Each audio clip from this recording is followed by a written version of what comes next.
मन के अड़ैबू ना तैयारी ना बिना इशारा के अखिया लड़ी ना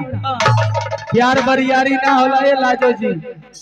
काहे जब ले दिल में सूरत लिया गड़ी ना ये तो सही बात कहला प्यार ऐसा चीज हो का रहला हो ये प्यार में कितना लोग पागल हो गए लोग कितना जानी छत पर से कूद जाते हैं बाकी हम तो के का कहते हैं राजा जी हां कहता रू आज रही काल चल जाए अच्छा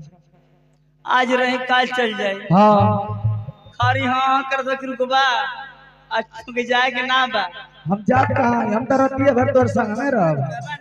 और का ठीक बाकी का कथन के का कहता रू नैना से नैना लड़ावेलू कनकी मारी बोलावेलू अच्छा अरे नैना से नैना लड़ावेलू कनकी मारी बोलावेलू कनकी मारी बोलावेलू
नजर के सामने जिगर के पास कोई रहता है वो तुम नजर के सामने